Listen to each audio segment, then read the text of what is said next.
بسم الله الرحمن الرحيم. بسم الله ما شاء الله لا يسوق الخير إلا الله. بسم الله ما شاء الله لا يصرف السوء إلا الله. بسم الله ما شاء الله ما كان من نعمة فمن الله. بسم الله ما شاء الله ولا حول ولا قوة إلا بالله. بسم الله وبالله ومن الله وإلى الله وعلى الله وفي الله ولا حول ولا قوة إلا بالله. السلام عليكم ورحمة الله وبركاته. الحمد لله رب العالمين. الحمد لله الذي ألف بين قلوبنا فأصبحنا بنعمته إخوانا.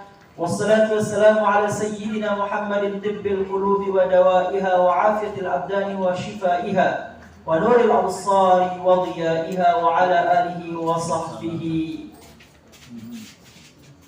وبارك وسلم آمين يا رب العالمين. أما بعد. Waalaikumsalam warahmatullahi wabarakatuh. Para jamaah yang dimuliakan Allah Subhanahu wa taala, alhamdulillah pada kesempatan malam hari ini kembali kita berkumpul di majelis kita ini untuk kita sama-sama bermuzakarah, kita sama-sama bermajlis untuk kita mendalami, memahami ilmu-ilmu yang terkandung di dalam agama kita sehingga amal kita terarah sesuai dengan tuntunan Allah dan tuntunan Rasulullah sallallahu alaihi wasallam. Tak lupa salawat dan salam kita aturkan untuk baginda Nabi besar Muhammad sallallahu alaihi wasallam.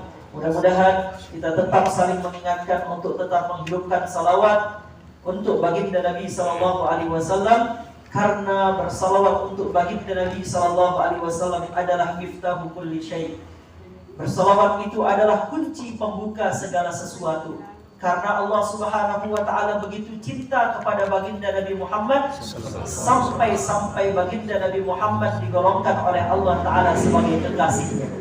Maka karena Nabi Muhammad adalah kecintaan Allah, maka kalau kita ingin menjadi kecintaan Allah, cintailah siapa yang dicintai oleh Allah Subhanahu wa taala, ya. Jadi kita hidupkan salawat, mudah-mudahan dengan itu kita nanti berkumpul dengan baginda Nabi besar Muhammad sallallahu alaihi wasallam. Para jemaah yang dimuliakan Allah Subhanahu wa taala, di kesempatan yang lalu, di kajian kita yang lalu, Waalaikumsalam warahmatullahi wabarakatuh, kita sampun membahas tentang perkara-perkara yang tauqifi dan perkara-perkara yang ijtihadi. Bahwa di dalam agama itu ada sesuatu yang tidak boleh dirubah, ada sesuatu yang tidak boleh diotak-atik oleh manusia, karena perkara itu sudah dipatenkan Allah, sudah dipatenkan Rasulullah.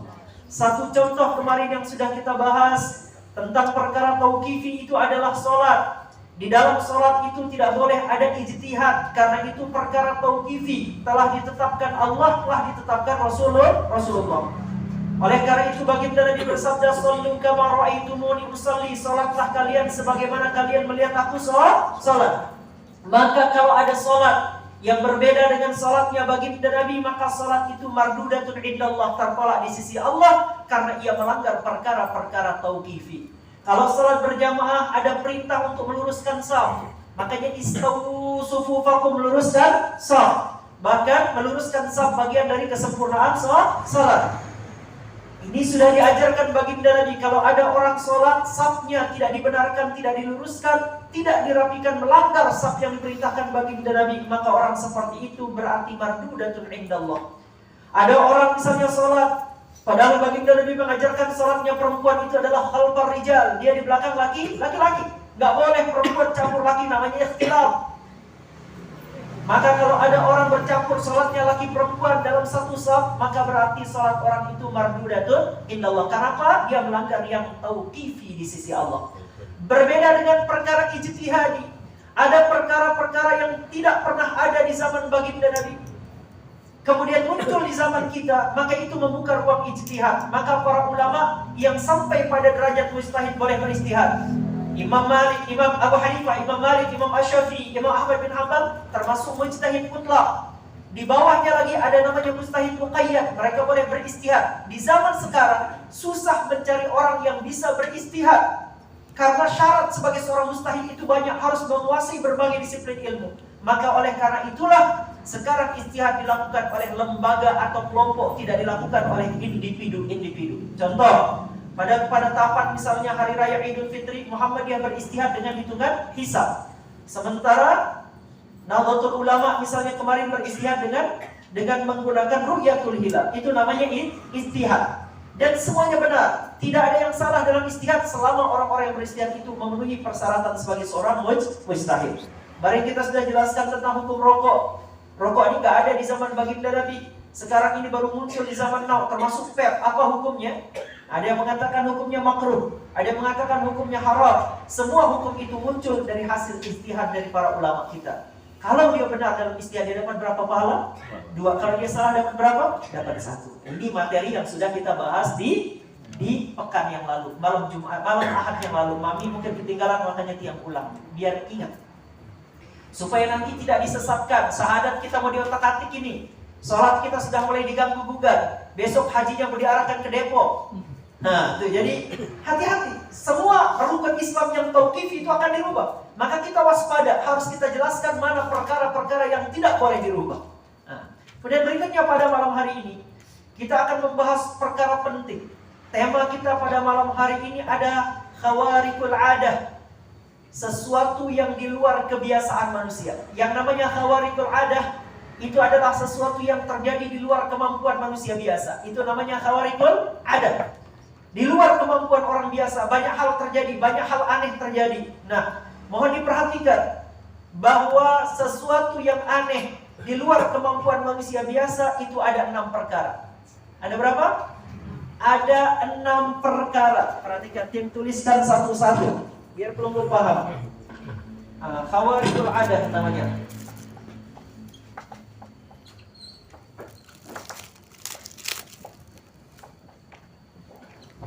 Yang pertama namanya irhas. Apa namanya? Irhas. Yang kedua namanya mu'jizat. Yang ketiga namanya karamah. Yang keempat namanya istidraj. Yang kelima namanya ihanah. Yang keenam namanya sihir. Perhatikan, dia jelaskan satu-satu. Ini menyangkut akidah, biar paham betul ini. Yang pertama, khawarikul adah. Yang pertama, perkara-perkara yang jarang terjadi dilakukan oleh manusia biasa. Itu pertama namanya irhas. Irhas itu adalah perkara yang terjadi pada calon nabi. Ketika seorang nabi atau seorang rasul, pada saat dia masih kecil, sebelum dia diangkat menjadi nabi dan rasul, ada perkara-perkara aneh terjadi pada diri orang yang akan menjadi nabi dan rasul, maka perkara itu dinamakan dengan irhas. Apa namanya? Irhas. Satu contoh misalnya baginda Nabi besar Muhammad SAW. Itu ketika beliau belum balik, ketika beliau belum diutus menjadi nabi dan rasul, dari beliau kecil sampai beliau sebelum menjadi nabi dan rasul, ada tanda di mana kalau beliau berjalan, beliau selalu dinaungi oleh awan. Jadi kemana baginda Nabi berjalan, yang memayungi baginda Nabi itu adalah awan, sehingga baginda Nabi SAW tidak terkena oleh teriknya panas matahari. Kira-kira di antara kita ada orang yang setiap kemana-mana dinaungi oleh awan? Tidak ada. Terjadinya kepada diri baginda Nabi sebelum diangkat menjadi nabi dan rasul, maka itu adalah tanda-tanda bahwa orang itu akan menjadi orang yang mulia di sisi Allah Subhanahu wa ta'ala.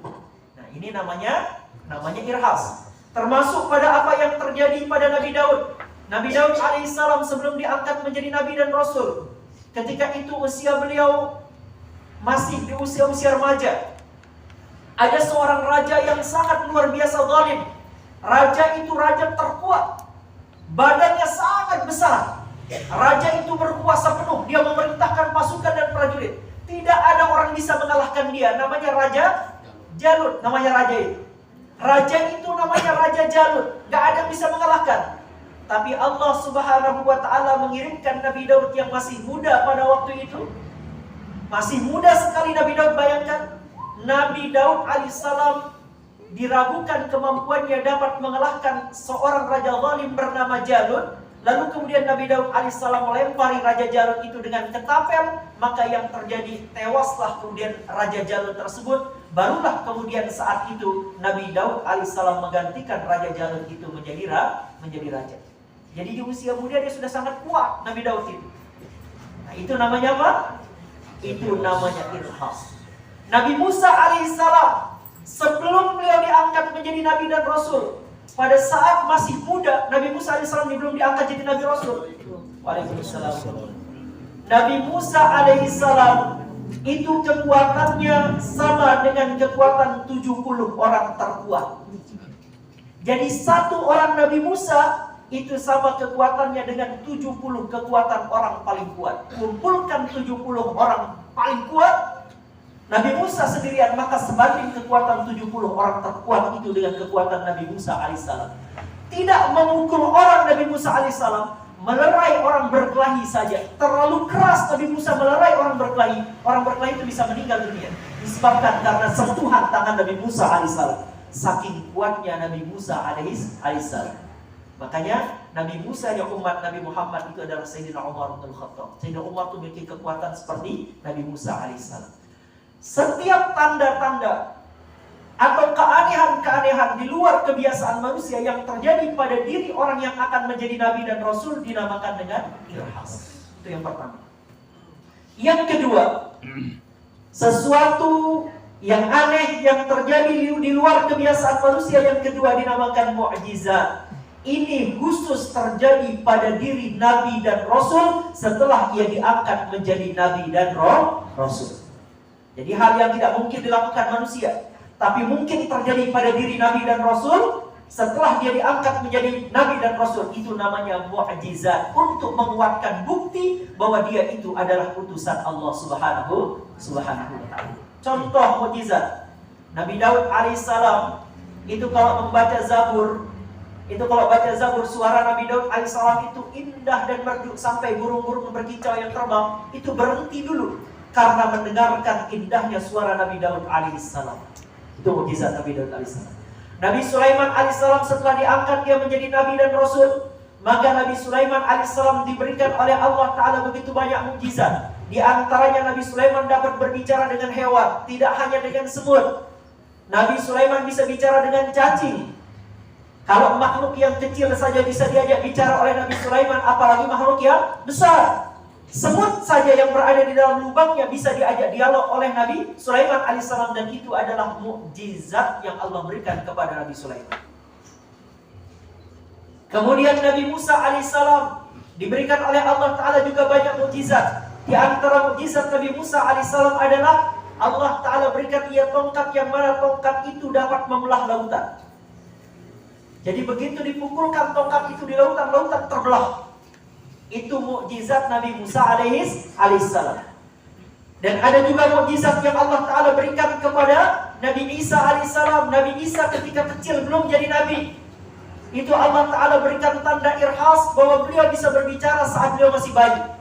Beliau bisa berkata-kata, beliau bisa ngobrol, padahal beliau sedang dalam keadaan digendong oleh ibundanya, yaitu Sayyidah Maryam.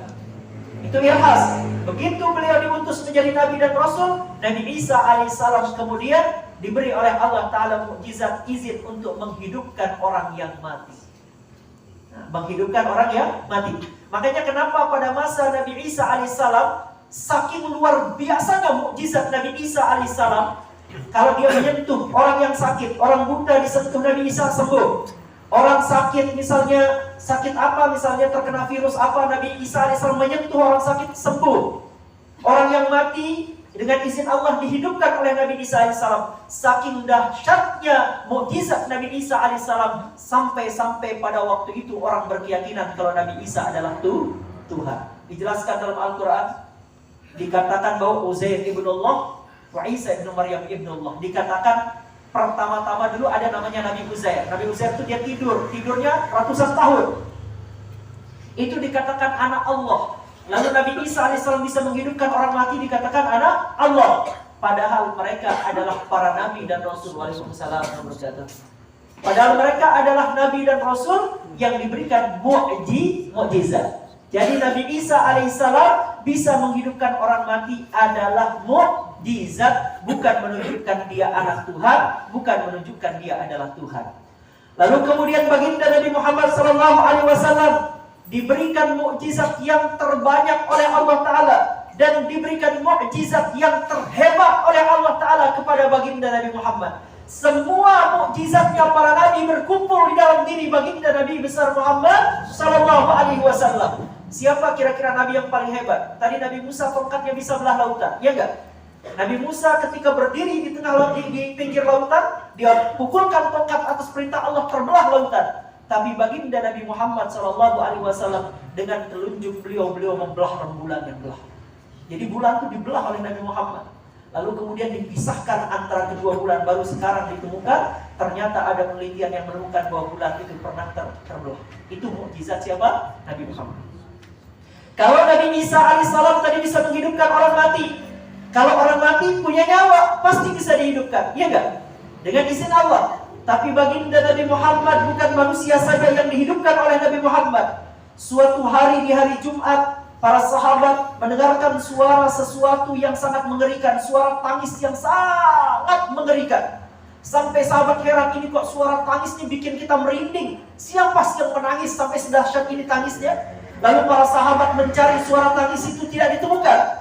Akhirnya para sahabat dan baginda Nabi mencari suara tangis itu. Ternyata yang menangis adalah sebatang pohon kurma yang selama ini dijadikan Nabi sebagai tempat bersandar pada saat hari Jumat.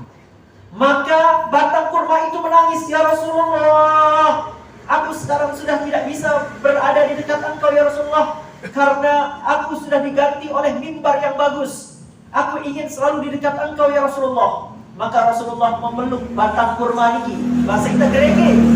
Tak ada orang gerege ini kiki. Gerege itu kayak kayu bakar. Batang pohon yang sudah kering, gerege. Batang pohon yang sudah kering itu dijadikan Nabi tempat bersandar khutbah Jumat. Tiba-tiba menangis karena sudah tidak dipakai lagi sebagai tempat bersandarnya Nabi.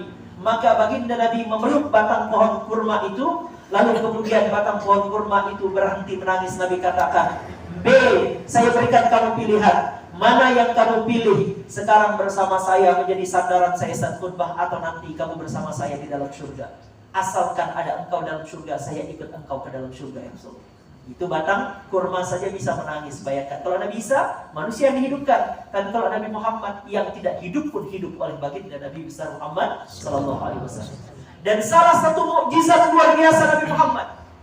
Kalau tadi mukjizat Nabi Musa hanya terjadi pada zaman Nabi Musa. Kalau mukjizat Nabi Isa bisa menghidupkan orang mati hanya terjadi pada zaman Nabi Isa. Kalau Nabi Daud dengan suaranya bisa menghentikan angin, bisa menghentikan burung yang terbang, hanya terjadi pada Nabi Daud saja. Tapi Allah Ta'ala berikan mukjizat kepada Nabi Muhammad, yang mana mukjizat itu Allah abadikan sampai hari kiamat, dan Allah biarkan ia berada di tengah-tengah umatnya Nabi Muhammad sampai hari kiamat. Apa mukjizat itu? Mukjizat itu Al-Quran. Makanya di dalam Al-Quran disebutkan, kalau seandainya orang bisa menggunakan Al-Quran, suyirat bihil jibal.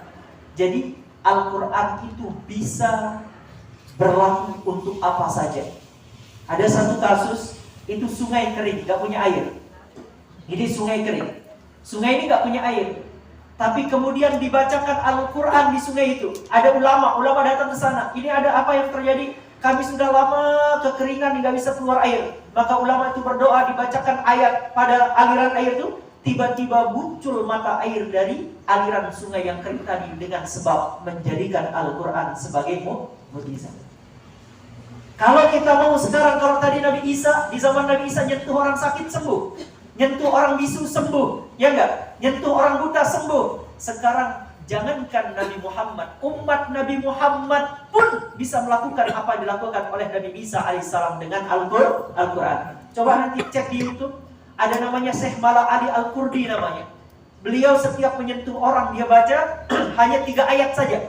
Nanti insya Allah kalau ada yang ingin mendapatkan mukjizat Al-Quran dan ilmu mukjizat Al-Quran, hari Ahad depan kita ada acara di Lombok Plaza. Saya akan ijazahkan ayat-ayat yang nanti bisa digunakan untuk kita baik pengobatan dan untuk praktek-praktek yang lainnya. Misal pengobatan, Orang yang susah hamil, orang yang sakit, orang yang gelisah, orang yang misalnya mau jadi dewan perwakilan rakyat karena nanti banyak yang nyerang kita, banyak yang nggak suka kita, ya nggak? Nanti ada amalan-amalan yang bisa diamalkan untuk perlindungan, itu nanti kita akan share insya Allah. Nah, jadi ketika di zaman Nabi Isa alaihissalam orang sakit sembuh, orang buta sembuh, orang bisu sembuh, maka di zaman Nabi Muhammad dengan Al-Quran kita bisa memberlakukan apa yang terjadi di zaman Nabi Isa alaihissalam. Pernah lihat ada ulama, dia suka pakai imamah, itu nyentuh orang buta matanya langsung lihat? Pernah lihat? Pernah lihat ada orang bisu yang disentuh dibacakan ayat langsung bisa bicara? Itu adalah bagian dari mukjizat Al-Quran. Jadi mukjizat Al-Quran diabadikan Allah tidak hanya sampai di dunia, bahkan nanti sampai hari kiamat di padang mahsyar, mukjizat Al-Quran akan tetap hadir bahkan sampai di padang mahsyar. Nah, itu yang kedua mukjizat tadi. Salah satu mukjizat yang permanen yang Allah abadikan tidak hanya di dunia, sampai hari kiamat, sampai di padang mahsyar apa? Hanya Al-Quran, gak ada mujizat yang lain. Itu hebatnya mujizat baginda Nabi besar Muhammad Sallallahu Alaihi Wasallam. Kalau mujizat yang lain udah selesai zamannya, udah gak zamannya. Sekarang mujizat Al-Quran cuman kadang-kadang umat Islam gak tahu dan gak peduli kalau ternyata Al-Quran itu adalah mujizat. Belum tahu bagaimana cara penggunaannya untuk menjadikan Al-Quran sebagai mujizat. Nah, itu nanti insya Allah ya akan kita share ilmu. Kemudian yang ketiga, hal yang ketika di luar kebiasaan manusia yang bisa saja terjadi adalah karamah. Karamah itu terjadi pada orang yang mengikuti jalannya para nabi dan para rasul. Setiap orang yang istiqamah mengikuti jalannya para nabi dan para rasul akan Allah Ta'ala berikan karamah, yang mana karamah itu adalah hadiah Allah untuk orang tersebut. Contoh, ada orang alim, ada orang yaitu wali-wali Allah Subhanahu wa Ta'ala. Dia mengikuti sunnahnya baginda Nabi, dia ikuti ajarannya baginda Nabi, dia amalkan apa yang menjadi perintah Allah dan meninggalkan apa dilarang Allah, maka Allah Ta'ala akan berikan sesuatu yang dinamakan karamah. Apa contoh karamah? Misalnya ada ulama itu melakukan sesuatu di luar kebiasaan manusia. Di antaranya misal orang sakit, dia sentuh, dia bacakan ayat, dia bacakan doa baginda Nabi, itu sembuh. Itu namanya karamah. Orang yang mengikuti jalannya para nabi diberikan karamah oleh Allah Ta'ala.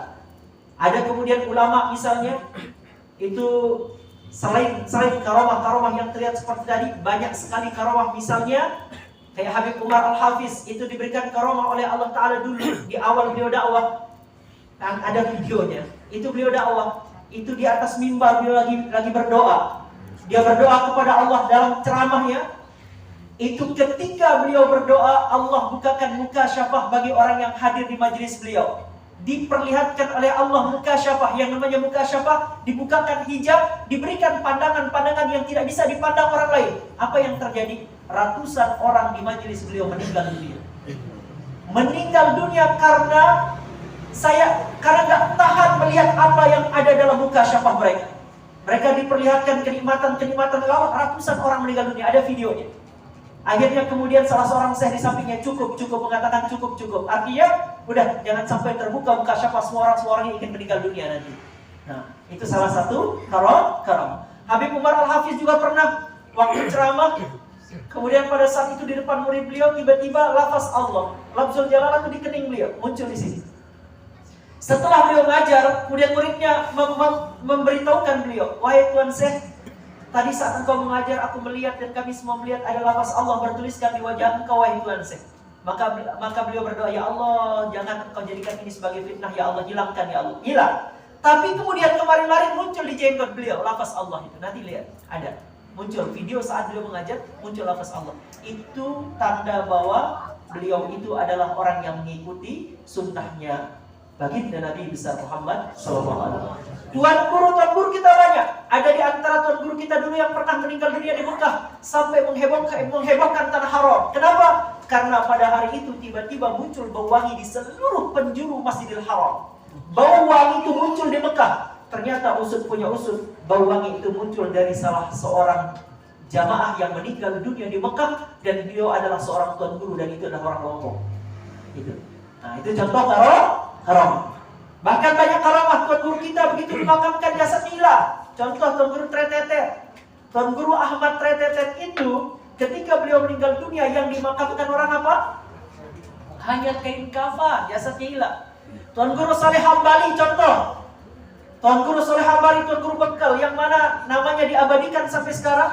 Beliau adalah tuan gurunya para tuan guru. Itu juga adalah orang yang karomah. Kenapa mereka diberikan karomah? Karena mereka mengikuti sunnahnya para nabi. Siapa saja tidak mesti tuan guru, tidak mesti ustaz, tidak mesti kiai. Kalau dia mengikuti jalannya para nabi, maka dia pasti akan diberikan hadiah karomah oleh Allah Subhanahu wa Ta'ala. Ini kiaran karomah. Nanti masih banyak, kalau ngomong karomah banyak, tapi jangan fokus di karomah. Kemudian yang keempat, sesuatu yang di luar kebiasaan manusia yang keempat yang aneh namanya istidraj. Tapi namanya istidraj adalah sesuatu yang aneh yang terjadi pada orang kafir atau pada orang yang ingkar kepada Allah. Allah berikan terjadi padanya sesuatu yang aneh. Seperti Allah memberi kepada Dajjal. Dajjal itu kalau ada orang sakit disentuh Dajjal sembuh. Dajjal itu kalau misalnya dia melihat sesuatu yang kering mau dijadikan hijau-hijau. Dia mau jadikan yang hijau jadi kering-kering.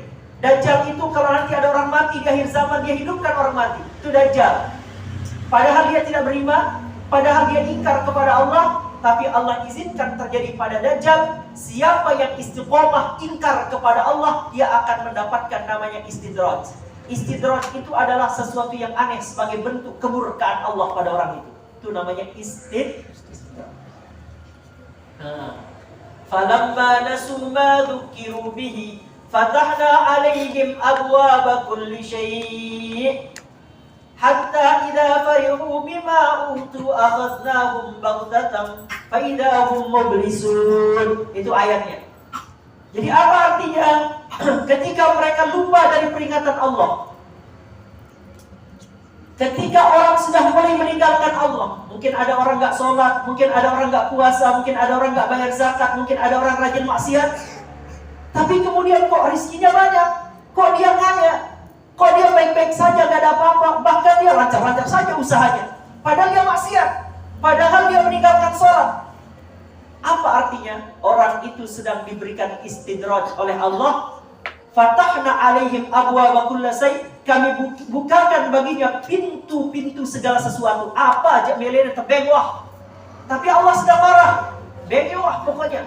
Nanti kita berekengan budi gitu. Kasih sudah, nanti kita perhitungan belakangan. Begitu mereka diberikan oleh Allah Ta'ala apa yang diinginkan, maka yang terjadi fa'akhaznahum baghtatan fa idza hum mublisun. Lalu di waktu-waktu yang tidak terduga kami mendatangkan azab secara mendadak kepadanya dalam keadaan dia berputus asa. Nah, bangkrutnya tiba-tiba, sakitnya tiba-tiba, meninggal dunianya tiba-tiba, semuanya Allah jadikan mendadak bagi orang yang diberikan istidraj. Makanya hati-hati. Kalau ada orang, saya nggak pernah sholat duha, tapi rezeki saya lancar. Saya nggak pernah ikut pengajian, tapi rezeki saya baik-baik saja, badan saya tetap sehat. Hati-hati. Bisa jadi itu adalah istidraj. Kemudian yang kelima. Yang kelima namanya ihanah. Ihanah namanya. Al-ihanah itu adalah cara Allah menghinakan seorang hamba. Dulu di zaman Sayyidina Abu Bakar, pada saat menjadi khalifah, ada seorang nabi palsu namanya Musailamah Al-Kadzdzab. Jadi baginda Nabi wafat, digantikan oleh Sayyidina Abu Bakar As-Siddiq. Di zaman Sayyidina Abu Bakar As-Siddiq ada seorang nabi palsu namanya Musailamah Al-Kadzdzab. Musailamah Al-Kadzdzab itu ngaku nabi, saya nabi terakhir katanya.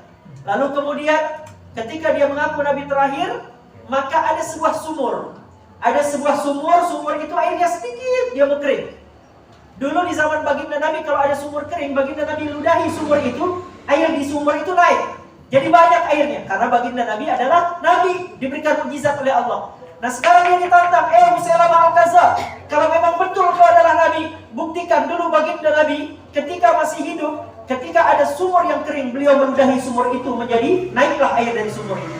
Maka kemudian Musailamah Al-Kadzdzab melakukan yang sama. Lalu kemudian dia lihat sumur itu, ternyata airnya sedikit, diludahi oleh Musailamah Al-Kadzdzab. Apa yang terjadi? Justru air yang ada di sumur itu hilang dibuat oleh air ludahnya Musailamah Al-Kadzdzab. Nah, itu namanya al-ihanah. Al-ihanah.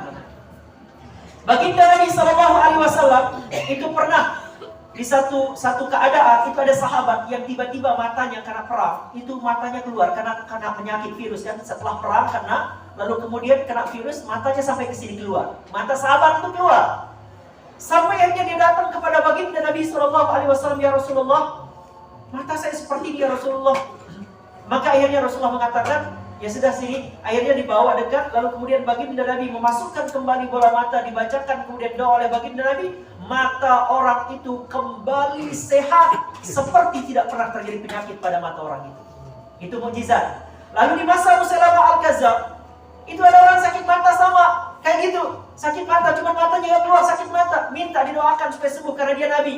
Maka datang ke Musailamah Al-Kadzdzab, baik, saya akan lakukan, saya akan tunjukkan mukjizat saya. Begitu akhirnya dibacakan, ditunjukkan, maka kemudian setelah ditempelkan tangannya di mata orang tersebut, apa yang terjadi? Justru mata sebelah yang sehat ikut sakit.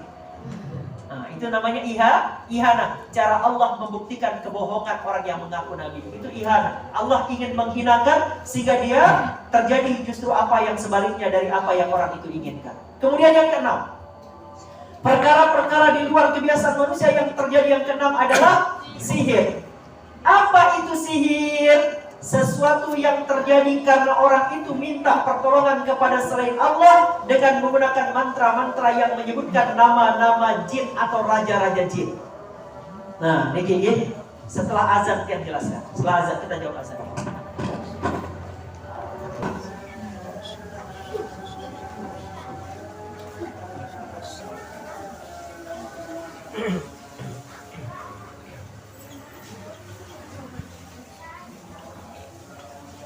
Perhatikan yang lanjut. Tadi kita sudah bahas satu-satu perkara-perkara aneh yang terjadi. Yang pertama itu adalah irhas, terjadinya sebelum seseorang menjadi nabi. Sebelum jadi nabi sudah ada tanda-tandanya. Mukjizat terjadi setelah menjadi nabi dan terjadinya hanya pada nabi dan rasul, tidak terjadi pada yang lain. Jadi kalau wali bukan mukjizat namanya. Orang-orang ulama enggak mukjizat namanya, hanya terjadi pada nabi dan rasul. Karamah itu terjadi pada wali-wali Allah atau pengikut ajaran baginda Nabi. Jadi kalau ada orang diberikan karamah, maka orang itu pasti menduduki maqam wilayah. Dia pasti wali Allah, cuma mungkin levelnya beda-beda. Ada wali kelas 1, wali kelas 2, wali kelas 3, beda maqam walinya. Makin tinggi maqam kewalian, makin banyak karamah yang Allah beri pada wali tersebut. Istidraj itu terjadi pada orang kafir dan ingkar kepada Allah. Iblis, Dajjal, siapa saja yang jauh dari Allah, meninggalkan ibadah, berbuat maksiat, pasti akan mendapatkan istidraj. Dibukakan oleh Allah apa maunya, tapi tinggal dia menunggu kapan Allah akan datangkan hukuman baginya. Nah, ihana itu terjadi pada orang kafir dan ingkar kepada Allah. Justru terjadinya terbalik dari harapan dia. Dia berharap orang sembuh, malah tambah sakit. Dia berharap misalnya tadi air itu jadi banyak, malah hilang airnya. Dia berharap orang buta sembuh, malah tambah buta orang dibuat. Itu namanya ihana. Sihir itu adalah perkara aneh yang terjadi dengan bantuan jin dan syaitan. Cirinya adalah biasanya dalam doa yang dia baca atau mantra-mantra yang dia baca ada nama jin-jin tertentu yang dia baca. Hati-hati. Makanya hati-hati, tiap tidak menyarankan pelungguh belajar kitab-kitab yang banyak dipelajari oleh biasanya para dukun. Misal contoh Syamsul Ma'arif Al-Kubra. Itu kadang kitab yang dinisbatkan kepada Syekh Ali Al-Buni. Atau misalnya Manba' Usulil Hikmah itu dinisbatkan kepada Syekh Ali Al-Buni. Al-Awfa dinisbatkan kepada Imam Al-Ghazali. Itu belum tentu. Itu adalah dia ingin merusak nama baik Imam Al-Ghazali. Itu bisa jadi ada susupan-susupan ilmu sihir yang terkandung di dalamnya. Nah, ini hati-hati. Nah, terkait dengan sihir. Sihir ini adalah perkara yang banyak terjadi di tengah kita. Sihir ini terjadinya tujuannya adalah untuk keburukan. Makanya disebutkan dalam Al-Quran, wattaba'u ma tatlu syayatinu ala mulki Sulaiman wa ma kafara Sulaiman walakinna syayatina kafaru yu'allimuna an-nasa sihr wa ma yu'allimani min ahadin hatta yaqula innama nahnu fitnatun fala takfur. Nah, jadi orang-orang pada masa Nabi Sulaiman dulu itu ada dua orang namanya Harut Marut. Itu diberikan ujian oleh Allah bawa ilmu sihir. Apa ilmu sihir yang pertama muncul? Yufarriquna bainal mar'i wa zawjih. Sihir yang pertama kali muncul adalah semeri atau senggeri, menjadikan pasangan suami istri saling membenci. Itu sihir pertama. Yang muncul di muka bumi itu adalah semeri. menjadikan suami nggak suka istri, menjadikan istri nggak sayang sama suami, maka itu adalah jenis ilmu sihir untuk menjadikan orang berpisah dari pasangan. Hati-hati. Nah, DKG. Jadi biar paham. Ada lagi setelah semeri turun, barulah terjadi senggeger namanya. Si asi gitu kan. Tiang ikan, gini contoh. Contoh orang Jawa bilang gini. Apa namanya? Iya, tadi apa namanya? Peletnya gini, orang Jawa bilang. Ewan-ewan kayu agung nyemplung mari dadaku katanya. Nah, teko welas teko asih kersane Allah. Nah, itu hati-hati. Itu bisa nanti kita masuk dalam bab sihir. Hati-hati. Kalau orang ngomong ada yang tahu apa namanya? Iya, ada yang tahu nggak? Senggegernya orang ngomong seperti apa? Ada? Pak Rimpai apa? Kalau hafal berarti pengalaman. Nah, ini jadi kadang-kadang seperti itu. Kita harus berhati-hati mengamalkan suatu amalan. Jangan sembarangan mengamalkan suatu amalan. Jangan-jangan amalan itu menjadikan kita bukan sebagai orang baik, tapi menjadi penyihir. Hati-hati. Hati-hati, gitu. Jangan mudah mengamalkan suatu amal yang ada kalimat-kalimat atau kata-kata yang tidak kita pahami, karena itu bisa berdampak buruk bagi kehidupan kita. Bisa jadi itu nama jin, password untuk mengundang jin. Nah, itu bahaya, bisa jadi penyakit. Nah, gitu. Ini penjelasan tentang 6 perkara yang kharikul adah, di luar nalar atau di luar kebiasaan manusia yang sering terjadi. Biasa kalau penyihir kan mampu melakukan hal-hal yang tidak bisa dilakukan orang biasa. Tapi dia adalah penyihir, dukun. Cuman sekarang dipoles namanya jadi paranormal. Bahkan dinamakan orang pinter. Padahal sebenarnya dia bukan orang pinter. Nah, itu kan. Makanya akhirnya terang-terangan. Akhirnya ada salah seorang dukun bilang, udah, saya nggak usah disebut orang pinter, sebut saja saya Ki Joko Bodo katanya. Nah, itu kan. Daripada namain Ki Joko pinter, udah Ki Joko Bodo aja dah gitu. Dan alhamdulillah beliau hijrah dan dapat hidayah. Alhamdulillah. Barakallah. Nah, Giring sila kalau ada pertanyaan terkait dengan perkara ini supaya kita detail nanti menjelaskan, jangan sampai kemudian kita terjebak dalam perkara-perkara aneh yang justru perkara aneh itu menyesatkan umat. Wallahu a'lam bishawab. Giring, sila. Tadi sampun ada mic tadi, Gi? Sila. Ini juga satu. Kalau ada mic, kalau ada yang bertanya, Giring. Giring sila. Giring sila. Assalamualaikum. Pakai mic juga kedengaran. Assalamualaikum warahmatullahi wabarakatuh. Masalah sihir, orang ini kan yang tadi sampun disampaikan masalah apa namanya guna-guna yang dari peletnya dari versi lomboknya segeger nih kan. Nah, apakah ini dia termasuk sirik khafi nih Ustaz, kalau misalkan dari pihak kita yang muslim mungkin yang mengucapkan hal seperti itu. Terima kasih. Masya Allah. Niki pertanyaan bagus Niki. Bagaimana dengan senggeger? Senggeger yang mungkin kadang-kadang kita baca.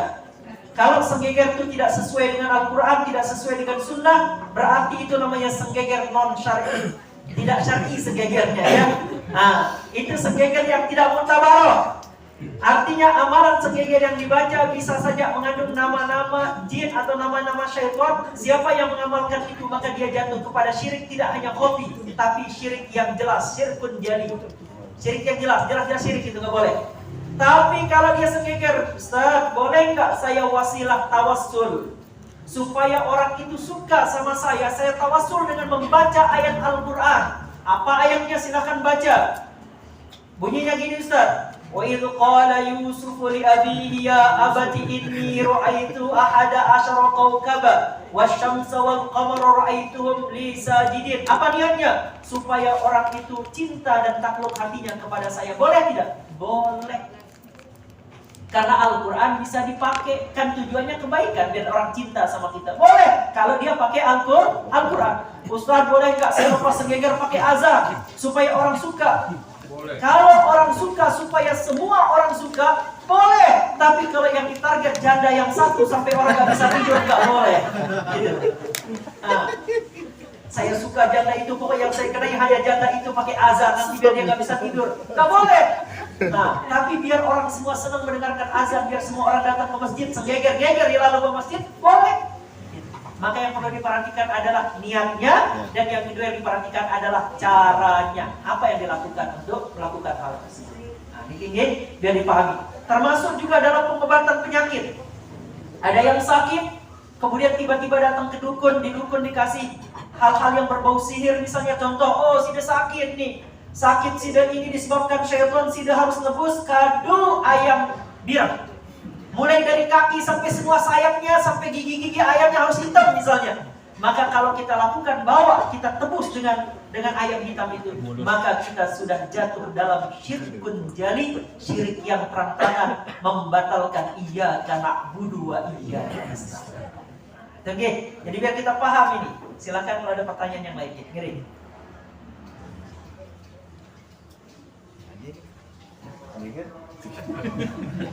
Silakan.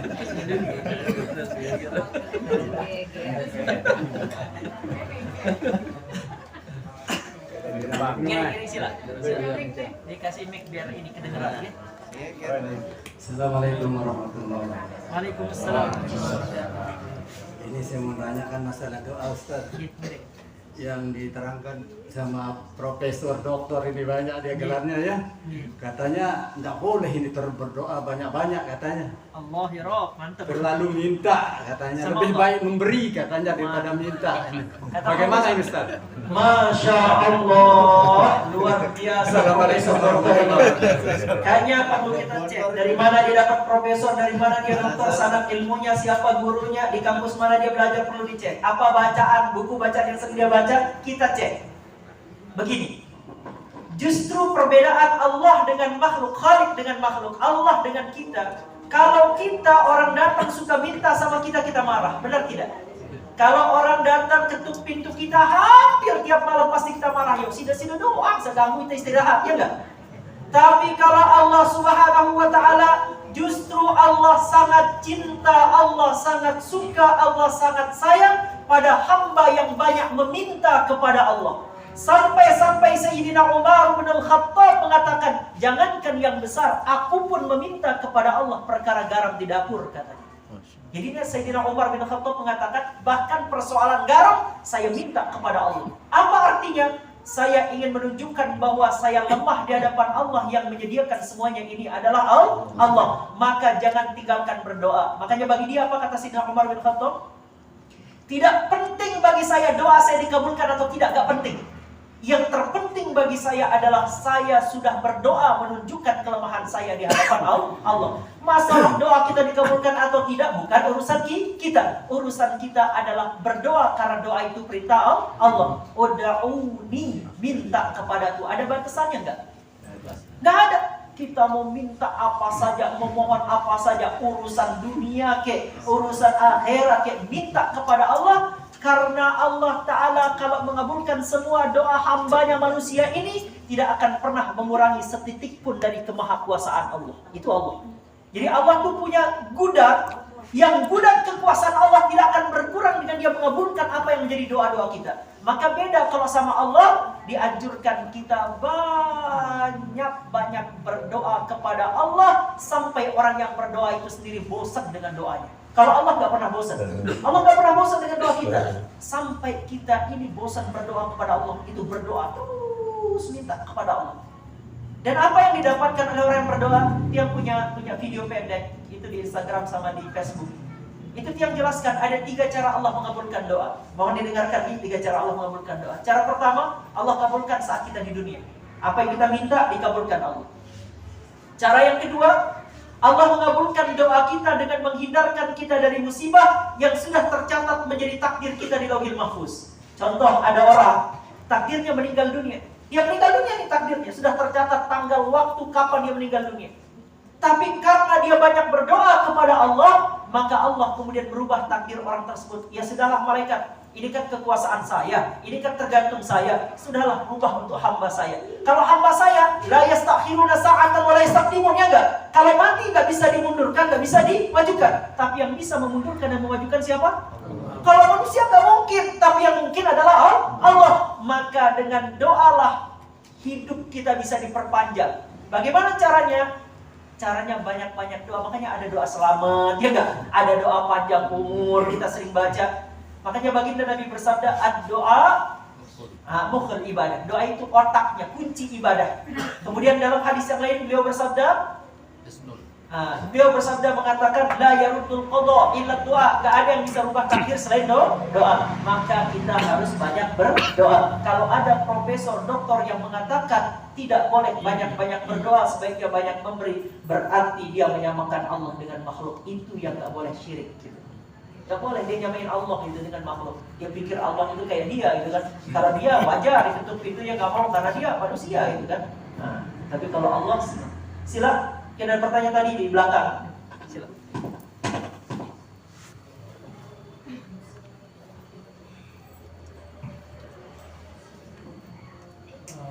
Terkait dengan istidrak Ustaz, Ya, istidrak. Bagaimana kita mematok diri kita tuh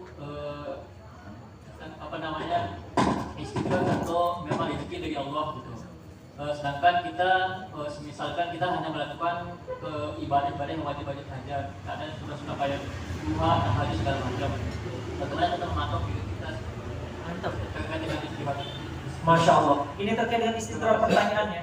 Bagaimana cara mengukur kita ini sedang dapat istidrak atau memang dapat rezeki gitu kan? Ini musibah atau ini anugerah gitu kan? Nah, jadi tolak ukurnya adalah kalau kita dalam kondisi melalaikan ibadah, terutama yang wajib, ya sholat, puasa, zakat kita tinggalkan, terus kita sering bermaksiat tapi rezeki kita lancar, badan kita sehat, semua urusan lancar, itu istidrak. Bisa dipastikan itu adalah istidrak, tinggal menunggu waktu akan didatangi azab secara mendadak. Tapi kalau orang itu istiqamah, dia istiqamah beramal saleh, dia istiqamah tadi melakukan yang wajib, bahkan mungkin dia amalkan yang sunnah-sunnah diamalkan, sehingga Allah Ta'ala memberikan dia anugerah, maka anugerah itu adalah karamah Allah. Perhatikan.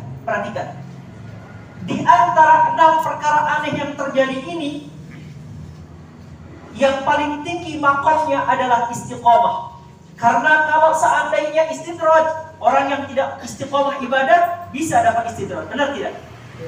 Orang yang tidak istiqamah ibadah, istiqamahnya justru maksiat, bisa dapat ihanah, bahkan bisa dapat ilmu sihir. Tapi orang yang istiqamah, maka dia akan mendapatkan khairun min alfi karamah. Al-istiqamah itu khairun min alfi karamah. Orang yang istiqamah, maka istiqamahnya itu lebih baik daripada 1000 keramat. 1000 karamah itu lebih baik 1 istiqamah. Makanya kalau kita mengukur, itu adalah istiqamah. Siapa yang mau dapat karamah, siapa yang mau dapat kemuliaan, hadiah dari Allah, maka hendaknya dia istiqamah. Istiqamah sholat tahajud boleh. Pokoknya istiqamah dalam perkara yang sunnah. Kalau yang wajib pasti tidak boleh ditinggalkan. Tidak ada istilahnya tidak istiqamah dalam perkara wajib. Tapi dalam perkara sunnah, wajib kita untuk menciptakan atau membuat satu amal yang kita istiqamah. Istighfar misalnya, sholat sunnah 2 rakaat sebelum subuh misalnya, baca Al-Quran sebelum tidur misalnya. Pokoknya sampai kita bisa istiqamah mengamalkan perkara sunnah. Makanya dalam hadis qudsi disebutkan, la yazalu abdi yataqarrabu ilayya bin nawafil hatta uhibbahu fa idza ahbabtuhu kuntu sam'ahu alladhi yasma'u bih wa basaruhu alladhi yabsiru bih wa yadahu alladhi yabtisu biha wa rijluhu alladhi yamshi biha. Kalau seandainya hambaku istiqomah mengamalkan perkara sunnah, maka aku akan mencintainya, sehingga aku menjadi pendengarannya, menjadi matanya, menjadi tangan dia gunakan menyentuh, menjadi kaki yang dia gunakan untuk berjalan. Apabila dia meminta, aku kabulkan. Apabila dia meminta perlindungan, maka aku akan lindungi. Maka kuncinya adalah istiqomah. Okay? Nah, mudah-mudahan kita semua yang hadir ini diberikan keistiqomahan oleh Allah Subhanahu wa taala untuk kita tetap berjuang di jalan Allah Subhanahu wa taala. Dan pada kesempatan ini yang sampaikan, insya Allah pada hari Ahad depan, nanti ada acara motivasi kuantum Quran, bagaimana mengaplikasikan mukjizat Al-Quran dalam kehidupan kita. Giring sila yang mau hadir nanti bisa hubungi Pak Yadi atau Pak Idahab untuk nanti bisa hadir di tanggal 4 jam 8:30 di Hotel Lombok Plaza acaranya untuk hari Ahad depan, biar peluru bisa praktekkan ilmu ini dalam kehidupan sehari-hari. Bisa kemudian ilmu sederhana ini bisa peluru manfaatkan untuk penanganan berbagai masalah. Anak nakal berbeda ketangani, suami nakal seperti apa menangani, istri nakal apa doanya Ustaz. Kalau misalnya sekarang supaya saya dijaga, nih kayaknya saya mau disihir sama orang, Ustaz, gimana jaga? Ada caranya. Nah, itu yang akan kita share nanti ilmunya, gitu. Nah, mudah-mudahan kajian kita pada malam hari ini bermanfaat dan mudah-mudahan kita mendapatkan barokah dari Allah Subhanahu wa taala. Dan kita tutup majelis kita dengan bersama-sama kita beristighfar kepada Allah, memohon ampun dari segenap dosa dan salah kita, dosa orang kita, dosa guru-guru kita, dan dosa kaum muslimin muslimat. Amin ya rabbal alamin. Astaghfirullah Rabbal baraya. Astaghfirullah minal khataya.